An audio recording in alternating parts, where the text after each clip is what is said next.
Alors ceux qui veulent, on va traduire en quelques minutes le résumé du shiur extraordinaire.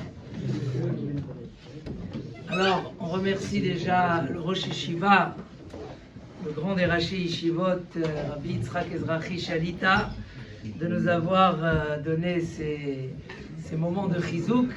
Alors juste pour faire un petit résumé, le Rav il amène dans la Haftara, c'est marqué Bekove Hashem Yachalifu Koach. Ceux qui espèrent à Kadosh Baruch Hu vont avoir des forces. Ils vont courir et ils vont pas se fatiguer. Ils vont aller sans s'épuiser. Alors, le Rosh Yeshiva a posé la question, mais si quelqu'un il court et il n'est pas fatigué, ça veut dire quoi? Il marche et il n'est pas épuisé. Évidemment, s'il est prêt à courir, pourquoi on répète ça deux fois? Et il ramène l'histoire dans la Gemara que Rabbi Hanania ben Tradion a vu Rabbi Yossi ben Kisma et il lui a dit, regarde, ce peuple-là, les Romains, ont interdit l'étude de la Torah. Et moi, j'entends que toi, tu fais des cours en public. Il lui a dit, écoute, moi, je fais ce que je dois faire et que du ciel, ils aient pitié de nous. Il lui a dit, comment? Moi, je te dis des choses avec du goût. Je te dis que c'est interdit, que c'est dangereux. Et toi, tu dis, du ciel, ils vont avoir pitié. C'est sûr que tu vas mourir. Ça veut dire, tu peux oublier, voilà, tu vas pas mourir normalement. Bon, alors il lui dit, écoute, si j'ai pas ce monde-là, c'est terminé, qu'est-ce que je suis pour le monde futur? Est-ce que je mérite le monde futur? Il lui a dit, raconte-moi une histoire, et d'après ça, je te dirai quel est le niveau de ton monde futur. Alors il lui dit, voilà, une fois, j'ai eu de l'argent qui s'est mélangé entre l'argent de Purim et l'argent normal, et je ne savais pas à qui ça appartient, j'ai tout donné à la tzedaka. Quand il a entendu ça, il lui a dit, si c'est comme ça, mechelkecha yechelki, que j'ai part avec toi dans ton olam haba. Il dit, c'est très étonnant cette histoire. Il lui parle ici d'enseigner la Torah en public en danger, et ça ne suffit pas pour lui dire qu'il a un monde futur extraordinaire. Et quand il lui dit qu'il a quelques francs comme ça qui se sont mélangés, alors ça y est, il lui dit, tiens, un monde futur. Il dit, en fait, les gens des fois, ils sentent qu'ils doivent faire quelque chose, et ils sont prêts à faire des grandes choses. Des grandes choses, ils ont un courage, ils font des choses extraordinaires. Mais le lendemain, ça y est, ils reprennent la vie fatigués, ils se lèvent doucement, ils n'ont pas de courage, etc. Ça veut dire que ce qu'ils ont fait de grand, c'était pas leur niveau. C'était un petit peu pour qu'on leur chante, comme on dit en Israël, Yomim Alevem Eler. Ça veut dire, c'était quelque chose qui t'a impressionné, que tu as voulu faire. Mais quand tu arrives dans la vie de tous les jours, là-bas, c'est pas ton niveau. Et donc pour ça, le Navi, il dit, c'est bien de courir et de faire des grandes choses, mais ça va être quoi l'épreuve? À savoir, est-ce que c'est ton niveau ou pas? Est-ce qu'après, dans le quotidien, dans les petites choses, est-ce que là-bas aussi, Yelcho Veloïga, où tu vas sans te fatiguer? Ça veut dire que dans le quotidien, dans l'investissement qu'on a tous les jours, c'est là-bas où c'est là-bas où ils vont aller sans se fatiguer. C'est là-bas où on montre c'est quoi le niveau de la personne. On dit que c'est ce qu'on voit par exemple chez Abraham Avinu. Chez Yaakov Avinu, dans la paracha, Titen emet le Yaakov. Quoi, Yaakov, on a besoin de dire qu'il avait la vérité. Il a dit que la vérité, c'est sûr. Il dit, mais par exemple, quand il est parti, il avait le droit de mentir pour prendre les bénédictions. Là-bas aussi, il a fait attention. Et il a dit d'éviter le mensonge. Et dit, non, moi je suis le grand. Esav, c'est le grand. Moi je suis Yaakov. C'est dans les petites choses, ou là-bas, dans le quotidien. C'est là-bas où on voit par exemple que Yaël, elle a pas pris une arme pour tuer Sisra. Et on parle de Yaël, qu'est-ce qu'on dit? Elle a pris le yated, elle a pris le pilier de la tente. Pourquoi? Parce qu'une femme ne doit pas prendre les habits d'un homme, elle ne doit pas prendre les armes. Donc, même dans un moment comme ça où elle vient sauver le clan Israël, elle fait attention, dans le quotidien, c'est là-bas où on voit la grandeur de l'homme. Elle a, pour des questions de tsniout, elle a pris le pilier, c'est ça la grandeur. Il dit, on voit que Noach, par exemple, il a fait un chesed qui apparemment est plus grand que celui de Abraham Avinu. Hein, le chesed, il est plus grand. Toute une année, il a donné à manger même aux petits animaux. Et pourtant, nous, on dit, non, chesed, les Abraham. C'est qui a la grande mita de chesed? C'est Abraham Avinu. Pourquoi? Parce que la Yona, quand elle est partie, le pigeon, il n'est pas revenu. La colombe, elle n'est pas revenue. Pourquoi elle n'est pas revenue? Alors, c'est marqué qu'elle lui a dit à un moment, je préfère Yum Zonotai, je préfère une nourriture amère dans les mains d'Akadosh Baruch Hu plutôt que des repas extraordinaires dans les mains d'un Bassar Vadam. Pourquoi Noir? Qu'est-ce qu'il a fait de mal? Pourquoi elle n'était pas très contente? Abraham Avinu, en fait, c'était quoi la différence? Abraham Avinu, il a fait un hôtel 5 étoiles pour que tout le monde vienne manger. Peut-être c'était pas aussi grand qu'une année entière de donner à manger à toutes les créatures. Mais Abraham Avinu, quand les gens ils venaient payer la facture, qu'est-ce qu'il leur disait?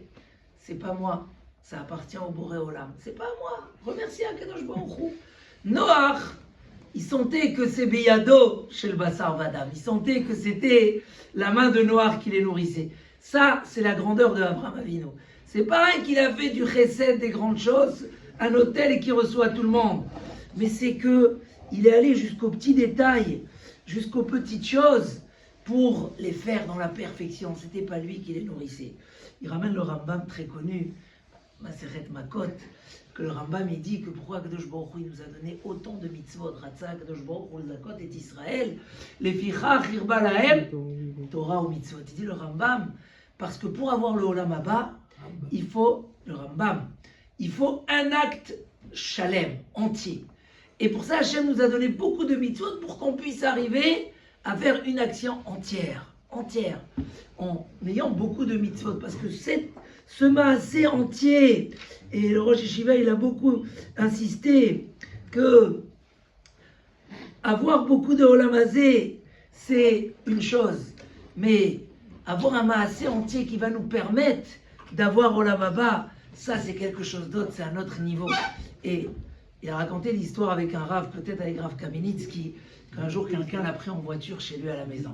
Et quand ils sont arrivés, il y avait un sens interdit. Donc le monsieur, il a dit, est-ce que je peux vous arrêter là? Parce que si je dois vous amener jusqu'à la porte de la maison, il faut faire un détour énorme. Le Rav, il lui a dit, c'est bon, fais un grand détour. Et ils étaient étonnés, pourquoi le Rav le dérange comme ça? Mais en fait, le Rav voulait lui montrer, comme ça il explique pourquoi, que quand on fait un acte, il faut le faire jusqu'au bout. La mitzvah ne s'appelle que sur le nom de celui qui la termine, un maasé entier. Donc le premier point que le Rosh Yeshiva a beaucoup insisté, c'est que déjà faire les choses entières dans la vie quotidienne, la motivation est tout le temps dans Yelchou, Velo, Yafou, d'être dans ce premier niveau. Donc ça c'est un premier point de faire les maasim bishlemut. Un vrai maasé, c'est un maasé qui est bishlemut. Et pour ça, la petite histoire, l'histoire de l'argent de Purim, ça a l'air d'être un petit acte, mais il témoigne beaucoup plus que des très grandes actions. Après, il a insisté sur un deuxième point, c'est qu'il y a ici, Baruch Hashem, des Bachouré Yeshivot, et il dit qu'il a une yeshiva, la yeshiva Tmir, 11 000 élèves. Et on n'est pas ici 11 000. Il souhaite que Bezrat Hashem y ait de plus en plus. Mais il dit, il a l'expérience et il voit sur les visages, voilà que c'est des gens qui sont entiers dans leur étude, qui veulent arriver, qui veulent investir les Higia. Et donc il a insisté combien c'est important de profiter de son limoud, de sentir le plaisir quand on étudie, de sentir la hana'a. Et il a ramené cette Mishnah très étonnante dans Pirkei Avot, Gadol Hane'ena migia kapav, yoter miyirei shamayim. Et plus grand celui qui profite de son labeur, de son amal, plus que celui qui craint Akadosh Baruch Hu. On dit que le Maharsha et le Maharsha et le Gaon de Vilna, tout le monde explique qu'on ne parle pas de quelqu'un qui travaille pour sa parnassa. On parle de quelqu'un que dans le limoud il étudie, mais avec plaisir. Nehena migia kapav. Quand il étudie avec plaisir de son labeur. C'est plus que quelqu'un qui fait par crainte. Il dit, si j'étudie pas, on va me punir, ou je dois faire une mitzvah. Parce que le Yirei Shamayim, il fait par crainte. Il n'a pas le plaisir. Et là, il a dévoilé ici quelque chose d'extraordinaire, d'énorme. Il a dit que, quand il a dit ça en Eretz Israël, les Rashi Yeshivot étaient étonnés. Ils ont dit, vous tu as trouvé quelque chose comme ça. Et il a cité le livre du Netivot, le Emet le Yaakov, dans quel paracha?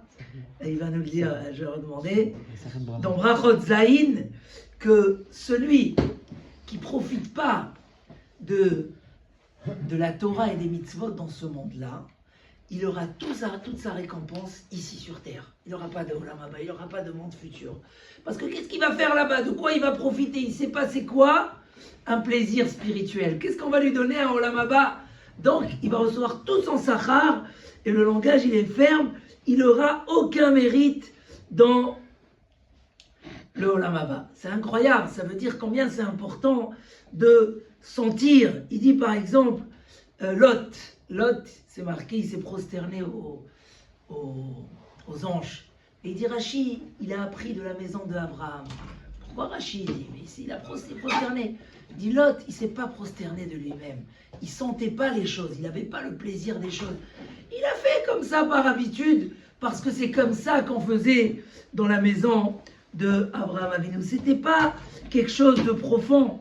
Et nous, on doit sentir, justement, quand on étudie, qu'on sente le plaisir de la Torah. Il a terminé avec il a dit, rappelez-vous toujours de ça, ce qui est marqué dans Imbechukotai Telechu. Si vous allez dans les lois d'Hachem, vous aurez toutes les bénédictions. Qu'est-ce qui est marqué là-bas? Shetiyu Amelim Batorah. Que vous ayez le labeur dans l'étude de la Torah. Et après, qu'est-ce qui est marqué? Et si vous n'allez pas m'écouter, c'est quoi vous n'allez pas m'écouter? D'avoir le labeur dans la Torah. Et là, Rashi dit quelque chose d'incroyable. Peut-être que quelqu'un, il n'a pas le kiff, le plaisir du Hamal à Torah. Alors bon, mais peut-être au moins il va faire les mitzvot. Non, il dit Rashi, s'il n'a pas le plaisir, il va arrêter de faire les mitzvot. Bon, ok, peut-être qu'il va faire les mitzvot, mais peut-être il va pas faire les mitzvot, mais au moins il va apprécier ceux qui font les mitzvot. Non, il dit Rashi, il va plus aimer ceux qui font les mitzvot. Il va même les empêcher de faire les mitzvot. Et il va finir par être kofer dans les mitzvot et être kofer dans Akadosh Baruch Hu. Pourquoi? Parce que celui qui n'a pas, il dit Akadosh Baruch Hu, il a le désir que l'âme Israël, il ait le Hamal à Torah. Et celui qui n'a pas le plaisir dans les mitzvot, c'est pas dans l'étude de la Torah, dans ce Hamal, il dit, quand quelqu'un est venu chez le Gaon de Vilna, il lui a dit, j'ai une question qui me dérange il y a très longtemps, il lui a dit, va voir dans un Tosfot. L'autre, il est parti dans le Tosfot, il n'a pas trouvé, il a trouvé que la question, il est revenu. Il lui a dit, pourquoi tu n'as pas continué le Tosfot d'après? C'est ça le Hamal à Torah, c'est la recherche, l'analyse, et que cette étude de la Torah soit avec plaisir. Et il nous a souhaité, Be'ezrat Hashem, que Be'ezrat Hashem, il y ait des grands immeubles ici, des grands bâtiments de Torah et de Yeshiva. Mais il a dit, attention, tout démarre de la première rangée. Si la première rangée, elle est droite, alors tout est droit. Si la première rangée, elle n'est pas droite, alors rien n'est droit. Alors que Be'ezrat Hashem, on va lui demander de finir avec, s'il a encore le temps de nous dire une bracha, mais voilà, que Be'ezrat Hashem, la perfection dans nos actions, dans l'étude, le labeur et le plaisir dans la Torah et les mitzvot. On remercie le Rosh Yeshiva, et que Be'ezrat Hashem, Kadosh Baruch Hu lui donne une longue vie.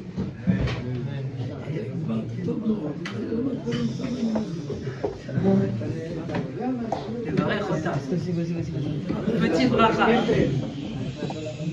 כולכם, כל המשפחות שלכם, הקדוש ברוך הוא ישמח איתכם.